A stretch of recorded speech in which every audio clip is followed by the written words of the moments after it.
De imediato, então, eu já vou passar a palavra para o professor Dr. Elton Luiz Narte, né? Enquanto o professor Elton compartilha, vamos lembrar, né, que o título, então, do trabalho é Uma Qualidade para a Educação Pública Brasileira entre a Dimensão Social e o Utilitarismo Econômico. Boa noite a todas, a todos. Quero agradecer pelo convite, um agradecimento muito especial à professora doutora Andréa Minti.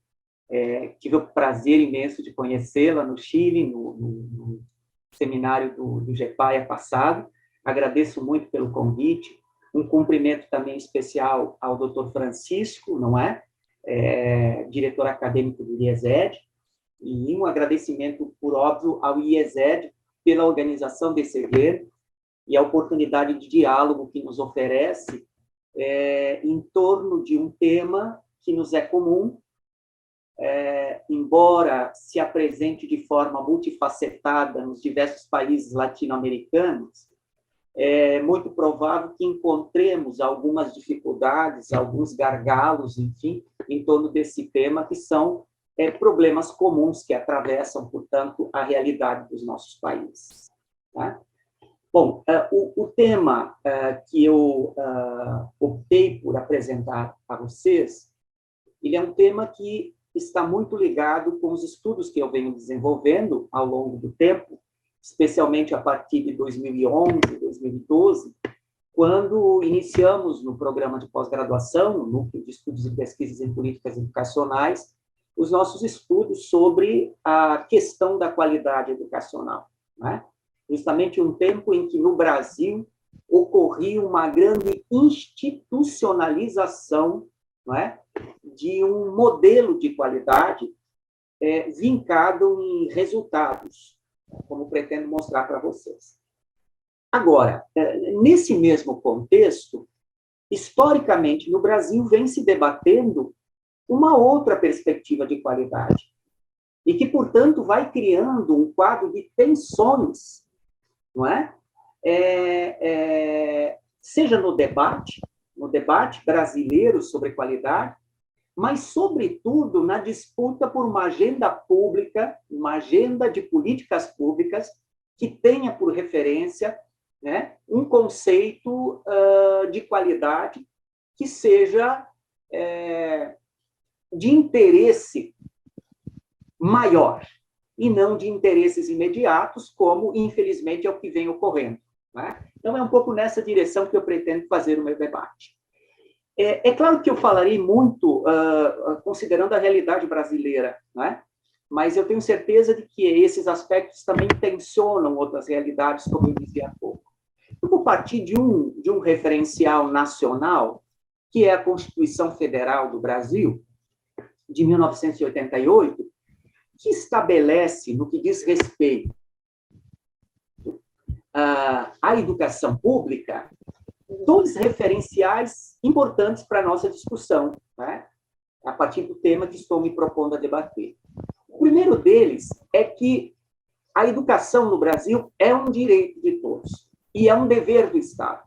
Portanto, é uma via de mão dupla. Tanto todos os brasileiros têm direito, né, à educação, quanto, na mesma proporção, o Estado brasileiro é responsável por ofertar. E é muito importante a gente perceber que existe uma relação que se pode estabelecer entre o direito à educação e a educação de qualidade, né? Ou seja, no artigo 206 da nossa Constituição está dito que alguns princípios devem ser observados quando se fala da garantia do direito à educação. E um desses princípios é assegurar um padrão de qualidade educacional. Contudo, como bem sintetizou a minha colega Camila na sua fala inicial, não está dito de que qualidade nós estamos tratando. Né? Se está trabalhando com uma noção de qualidade como se ela fosse consensuada na sociedade brasileira. Né? É um daqueles temas escorregadios que existem, né, nas normas, mas que, com o passar do tempo, por ser um conceito histórico e tudo mais, ele vai carecendo de maior precisão. E é justamente aí que reside a questão tensitiva, né, que atravessa a relação entre direito e qualidade da educação no Brasil. Bom, eu vou partir aqui, agora tentando fazer uma relação dessa questão do direito e da qualidade da educação, fazer uma relação com a figura da política pública, né? Qual é o lugar da política pública em torno desse debate que implica direito à educação e uma educação de qualidade? Bom, eu vou partir do pressuposto de que as políticas públicas para o setor da educação, assim como para qualquer outro setor, mas aqui vou fazer o recorte para o setor educacional, devem visar a efetivação desse direito. Então, quer dizer, a se pensar que uma política pública é levada a efeito pelo Estado, ela deve ser guiada pelo direito que comanda essa ação. Então, a política pública, ela seria a via, ela seria a forma por meio da qual o Estado materializa as condições para efetivar aquele direito que está definido na Carta Magna. No nosso caso aqui, em debate, direito à educação. Tá? Estou tomando aqui a ideia, a noção de política pública como Estado em ação, né? É uma definição do Bruno Joubert e do Pierre Miller, dois pesquisadores franceses. E quando eu refiro à efetivação desse direito, é justamente aqui que reside o maior grau de tensão. Por quê? Porque, embora sejam necessárias medidas amplas e articuladas, nós não podemos esquecer que o Estado, estou falando do Estado brasileiro, mas isso não muda, digamos, radicalmente em relação a outros Estados nacionais, muitas vezes os Estados são refratários à efetivação desse direito. E refratários o são quando suas políticas não vão ao encontro da geração de condições que efetivamente assegurem o direito. E é aí que a gente começa a perceber que a questão da qualidade é uma questão profunda porque ela produz efeitos. Ela produz efeitos. Ela produz efeitos quando essa qualidade não existe, quando essa qualidade não é levada à frente, mas, sobretudo, quando a gente não tem um referencial de qualidade. A inexistência de um referencial de qualidade deixa as portas abertas para políticas diversas que, supostamente, seriam conducentes a uma qualidade que, na verdade, ninguém sabe exatamente que qualidade é essa. Na verdade, nós sabemos, porque é uma disputa por um conceito de qualidade e por uma política de qualidade. Mas, a essa altura da minha exposição, queria dizer, cabem muitos argumentos, como argumentos explicativos, para justificar determinadas políticas, como sendo elas políticas endereçadas à qualidade. Né? Justamente porque não existe um referencial de qualidade estabelecido. Bom, em se falando de política social, na medida em que a política educacional ou educativa é uma política social, o pressuposto é que toda política social é uma forma de intervenção planejada do poder público. Não é? A política representa uma ação planejada pelo poder público. E, em tese, toda política tem no horizonte o interesse de resolver um problema. Então, se essa é a questão que apanha a noção de política social e, portanto, também aquelas políticas que seriam conducentes à geração de condições para termos uma qualidade educacional, elas têm no horizonte sempre um problema a ser resolvido. A pergunta é, qual é o problema de qualidade que um país como o Brasil enfrenta? Se o conceito de qualidade é impreciso, o problema também se torna impreciso. O problema que envolve a qualidade se torna impreciso. Né? Então, quer dizer, nesse campo, vai existir um embate de ideias e de disputas por interesses, porque o que é um problema e como se resolve aquele problema também passa por uma visão de ação do Estado, por uma concepção de papel do Estado, né? E as ações que determinam esse padrão de proteção social realizado por esse Estado também podem ser explicadas de forma diferente em momentos diferentes da história de um país. Embora estejamos há muito tempo discutindo e lutando, por que não dizer, por uma qualidade educacional, né, que não é consensuada na sociedade brasileira. Mas isso não quer dizer de que quem tem o poder de decisão e que, portanto, responde pelo desenho da política pública, não tenha ou não trabalhe com um conceito de qualidade. Claro que possui um conceito de qualidade. E, obviamente, ele conflita com outros conceitos. No fim das contas, nós estamos dizendo de que essa situação que se arma exige que consideremos uma concepção de Estado que está por trás, não é? E o projeto de sociedade que esse Estado, ou seja, o governo que tem as rédeas desse Estado, pretende construir. Aí nós vamos encontrar as nuances que se estabelecem entre governos mais progressistas ou menos progressistas, por exemplo. Bom, mas o que constitui um problema que seria alvo da política?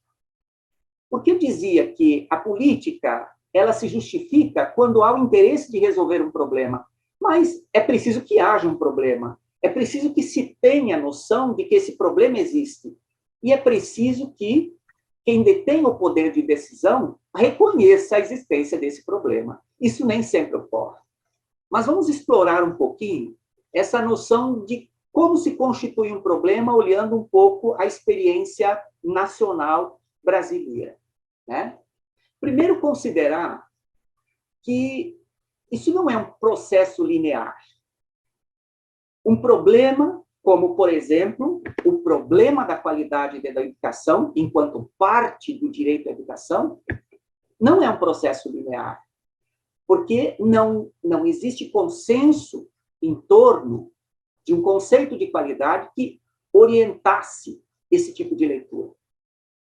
E a inexistência desse consenso, obviamente, decorre da influência de inúmeros fatores. Fatores econômicos, políticos, socioculturais, né? Isso explica porque, por exemplo, o tema da qualidade aqui no Brasil, ele foi entendido e tratado, enquanto política pública, de forma muito diferente ao longo dos últimos 50 ou 60 anos.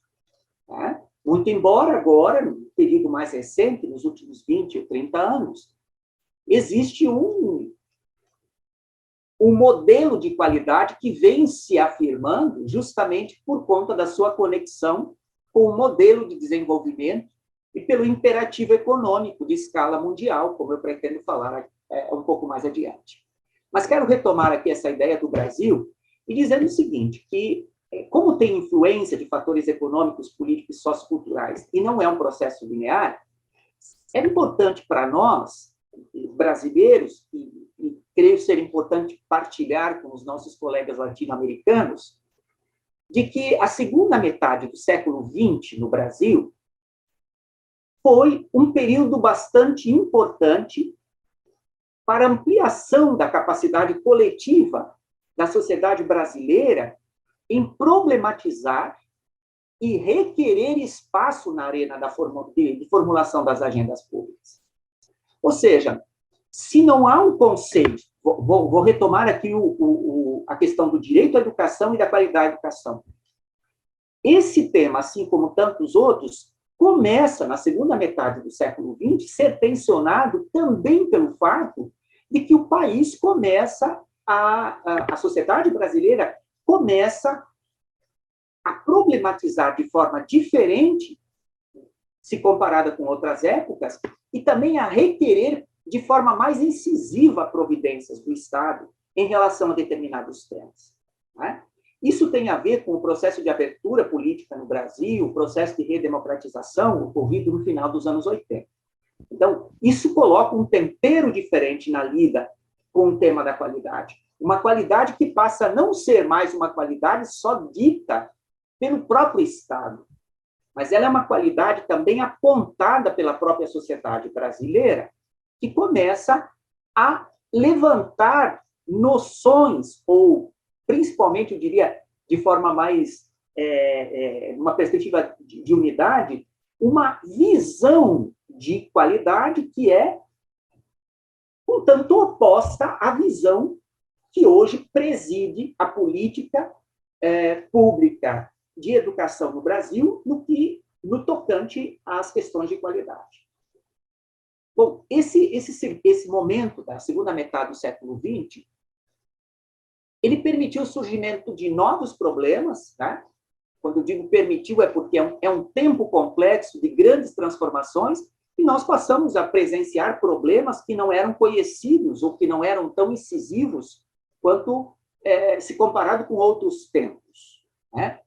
A articulação com antigos dilemas e iniquidades os torna ainda mais complexos. Quero dizer o seguinte: os problemas contemporâneos, quando se juntam com velhos problemas, né, tornam esses desafios, esses dilemas sociais de um país como o nosso, ainda mais acentuados e ainda mais significantes de determinadas medidas, porque se começa a perceber de que são problemas que precisam ser enfrentados sob pena de nós tornarmos a nossa sociedade, ou permitirmos que nossa sociedade se torne um espaço piorado, né, comparado com outras fases da história do país. Agora, também existe o entrecruzamento de interesses, direitos e carecimentos, né? O tempo presente, né, a contemporaneidade é marcada por esses tantos novos desafios e também com o cruzamento de tantos outros, que as exigências e as necessidades de políticas públicas, elas também se ampliam. E, ao se ampliarem essas necessidades, também se amplia a necessidade de que cada política seja técnica, jurídica e politicamente bem constituída. Eu acho que o tema da qualidade da educação, como parte da questão do direito à educação, tem muito a ver com isso, né? Ou seja, como uma política pública pode ser técnica, jurídica e politicamente adequada para fazer face aos problemas contemporâneos que nós temos e que impactam de forma clara a qualidade da educação que oferecemos para o nosso povo, qualidade essa que é parte do direito à educação do nosso povo. Tá? Bem, vamos falar um pouquinho, então, dessa educação de qualidade como uma bandeira de luta.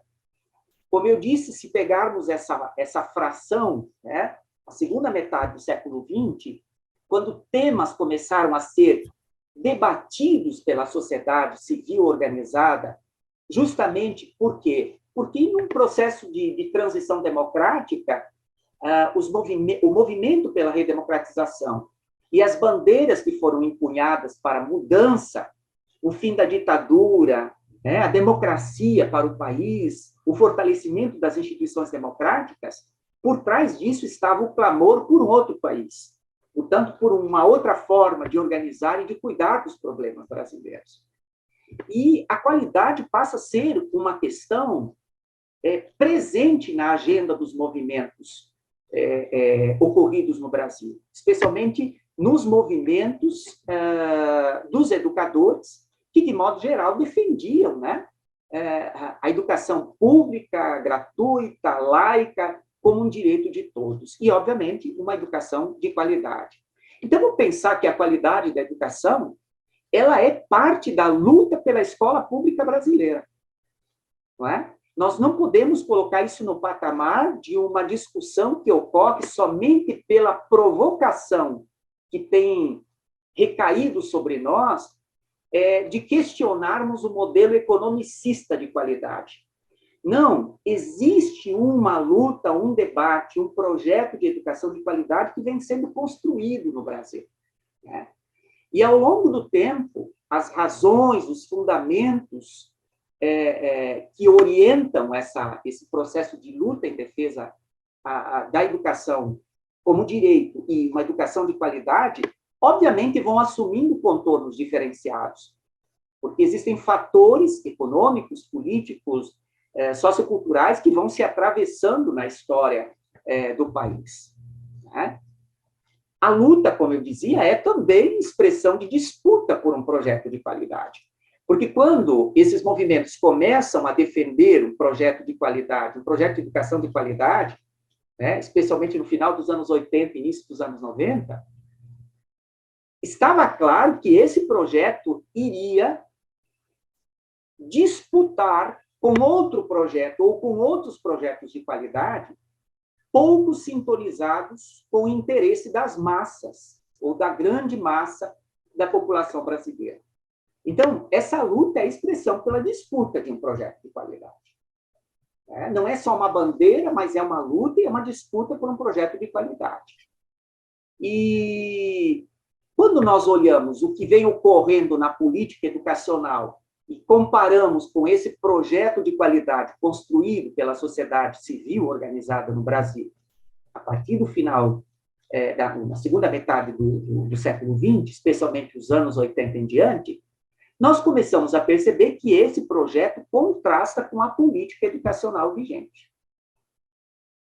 Contrasta, ou seja, a política educacional, já lhes antecipo, ela tende a ser uma política que não está em grande sintonia com o projeto de educação de qualidade construído historicamente nas bases ou na sociedade civil, pela sociedade civil organizada.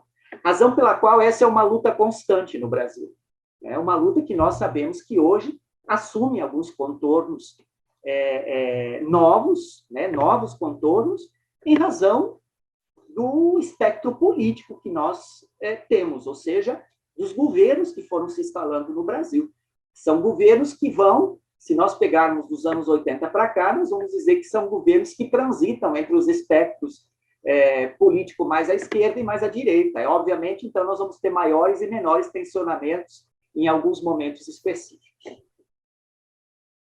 Bom, no campo dessa luta, para sintetizar, a gente pode dizer o seguinte: essa luta, a luta de um projeto de educação com qualidade, sobre o qual eu ainda falo um pouco adiante, ela se dá com um outro projeto, um projeto economicista, que foi ganhando força, especialmente nos anos 90 para cá, e que nós podemos explicar a partir dos contornos que foram sendo assumidos pela política educacional, com clara evidência de que essa política ela coaduna com o modelo de desenvolvimento vigente e também os interesses hegemônicos aqui na sociedade brasileira. Não é? A se pensar, por exemplo, que esse projeto de qualidade, que eu estou chamando de economicista, ele é patrocinado, sobretudo, por grandes empresários, por grandes grupos que detêm o poder econômico no país e que passaram a ter um grande grau de interferência, de influência na definição da política pública. Então, eu acho que esse é o principal contorno, né, dessa luta por projetos de qualidade que nós temos enfrentado aqui. E, obviamente, esses contornos estão também ligados às demandas da economia mundial. Qual é a educação requerida pelo modelo de desenvolvimento em escala mundial que nós temos, né? O que os grandes organismos internacionais, que têm grande grau de influência sobre a definição da política educacional dos países, né?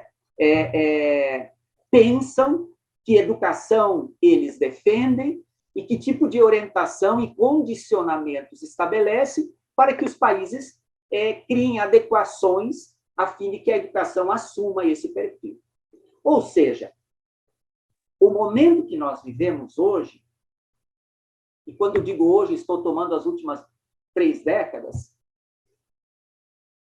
é um momento, é um contexto, é um cenário em que coexistem diferentes sentidos de qualidade. E eles disputam lugar. Eles disputam lugar. Ou seja, é uma disputa que se dá a partir dos movimentos da sociedade civil organizada, no caso da educação, por suas associações científicas, pelos movimentos dos educadores, e, obviamente, tem como contraponto um modelo hegemônico de política pública, portanto, de política de qualidade, que tende a desbaratar esse projeto de qualidade social, né? Por enquanto estou chamando de qualidade que vem da sociedade civil, mas logo em seguida chamarei de qualidade social, porque, na verdade, ele não coaduna com os interesses hegemônicos que nós temos aqui. Muito embora a gente deva admitir de que, como é um campo de disputas e temos o Estado envolvido com isso, a gente tem que admitir que o Estado, vezes ou outra, foi permeável a essa bandeira de uma qualidade social, tal como defendida pela sociedade civil. Eu falo sobre isso depois. A bem da verdade, então, nós podemos dizer o seguinte, de modo geral, nós temos 2 projetos, né, de qualidade para a educação enquanto elemento de direito à educação. Uma delas é a noção de qualidade conformada pelas atuais políticas educativas identificadas com a racionalidade neoliberal, né? Obviamente, aqui nós vamos identificar com o imperativo da produção de resultados, as avaliações externas, a regulação pela lógica dos resultados, um utilitarismo econômico, a estatística, falando mais alto, como a régua que se utiliza para medir a qualidade, tal como conhecemos hoje como uma característica comum, eu diria, né, em todo o mundo, né? Agora, a noção de qualidade socialmente referenciada, que é essa que eu vim apontando como sendo um movimento nascido, não agora, embora agora tenha havido uma profusão de estudos sobre o tema, mas essa bandeira é uma bandeira, reitero, antiga, né? Tem a qualidade entendida como os atributos que potenciam a educação numa ou outra direção. Então, estou tomando aqui a ideia de qualidade, problematizando a qualidade, para dizer, bom, mas qualidade pode servir para o bem e para o mal. Depende muito qual é o problema que nós estamos querendo resolver em relação a ela. Então, quando eu estou falando de uma noção de qualidade socialmente referenciada, estou querendo aqui advogar que a qualidade é sempre entendida como atributos que podem potencializar um determinado modelo de educação ou potencializar a educação em prol de um modelo ou de outro. Eu acho que essa é a grande lição que o debate sobre a qualidade socialmente referenciada nos adverte, né? Dizer o seguinte, não é qualquer qualidade que assegura que todos tenham qualidade. Não é qualquer conceito de qualidade, né? Nessa perspectiva, a educação é considerada como parte das relações sociais mais amplas e, portanto, pode contribuir para manter ou para transformar essas relações. Então, o recado que a qualidade socialmente referenciada nos ajuda a dar é se perguntar: essa qualidade é para quê e é para quem? É para mudar o quê?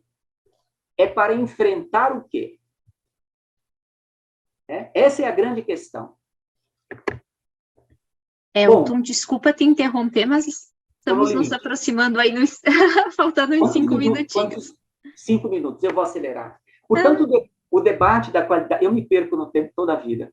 O debate do tema da qualidade social na educação no país, ele tem um lastro histórico, portanto, vem sendo processado na correlação com ideias de transformação social, Eu queria aqui lembrar de que ele tem raízes, por exemplo, nos congressos nacionais de educação que ocorreram lá nos anos 90 e princípio dos anos 2000. É muito interessante porque, por exemplo, no segundo Congresso Nacional de Educação, de 1997, a qualidade social ela foi assim caracterizada. Tem como consequência a inclusão social, através da qual todos os brasileiros se tornam aptos ao questionamento, à problematização, à tomada de decisões, buscando as ações coletivas possíveis e necessárias ao encaminhamento dos problemas de cada um e da comunidade onde vivem e trabalham. Veja que definição clara de um projeto de educação que é, antes de tudo, inclusivo. Né? Que é, antes de tudo, inclusivo. Tá? O fato é que, se nós olharmos, e aí já vou encerrando, como que essa noção de qualidade social ela foi circulando no nosso meio, né? A gente percebe que existe, bom, primeiro assim, nós temos alcançado alguns lugares, algumas posições na definição da política nas últimas décadas. O conceito de qualidade social tem sido permeável, em alguma medida, à política nacional. Agora, isso tem muito a ver com os governos que nós tivemos, né? Em períodos com governos mais à esquerda do espectro político, algum grau de permeabilidade pode ser identificado. Isso não quer dizer também que a qualidade social se tornou política pública no Brasil, mas o diálogo com essa perspectiva, de fato, foi favorável. Agora, as bases do modelo de regulação da qualidade que nós temos no Brasil, essas sim se mantiveram incólumes nos últimos tempos. E isso mostra que essa permeabilidade ao conceito de qualidade social no Brasil não foi uma permeabilidade capaz de alterar a lógica da qualidade, talvez apenas para criar algum grau de convivência com conceitos diferentes. Porque, no fundo, a lógica que preside a qualidade no Brasil não foi modificada desde os anos 90 para cá. Continua sendo a lógica meritocrática em que a regulação dessa qualidade se dá, por exemplo, por meio de avaliações externas, né? E sob a lógica da estatística famigerada. Tá? Bom, vou passar aqui. Falava de alguma permeabilidade ocorrida nos últimos tempos, o que eu estou usando aqui é a metáfora do aplanamento do terreno. Ou seja, em alguns momentos, esse discurso foi entrando no debate e aplanou um pouco o terreno. Agora, essa mudança, como eu dizia, de governos, torna explícito que, no fundo, o projeto de qualidade que se mantém hegemônico entre nós continua sendo o meritocrático pela via das avaliações externas. Né? Se nós pegarmos, por exemplo, nos últimos anos, nós vamos falar de um descarte. Se pegarmos os últimos 4 anos no Brasil, houve um descarte dessa perspectiva. Nem mesmo uma permeabilidade se pode apontar. Né? Por quê? Porque nós tivemos uma ideologia neodireitista no país que, portanto, era totalmente avessa a esse tipo de debate. E aí não vamos esquecer, diante de uma ideologia neodireitista como a que nós vivemos recentemente no país, há um desprezo ao coletivo e às causas comuns. E toda vez que há um desprezo aos interesses coletivos e às causas comuns, a meritocracia é fortalecida. Ela ganha lugar. Portanto, a lógica meritocrática sempre vai ganhar esse espaço toda vez que nós não tivermos à frente um governo que dialogue com o povo e seja sensível com as necessidades da massa da população. E aí a centralidade dos resultados metrificados, obviamente, acabam sendo uma consequência. E aí, para encerrar, Camila, por outra qualidade, como direito de todos, então qual é o desafio que nós temos? Eu diria o seguinte, para ser sintético, como é um campo de disputa hegemônica, a educação pública com qualidade social ela é sempre uma construção. A qualidade social será sempre uma construção.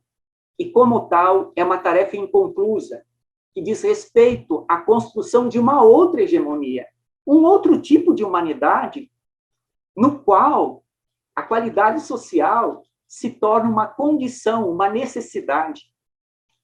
Portanto, a defesa pela qualidade social para a escola pública requer que os espaços de poder, eu acho que esse é o caminho sugerido pelo Pablo Gentili, com o qual eu concordo, né? O que nós temos hoje é requerer que os espaços de poder e de conflito ali implicados na escola pública não sejam abandonados como forma de manter essa luta e essa defesa por um outro projeto de educação e, portanto, de um outro projeto de qualidade enquanto parte do direito.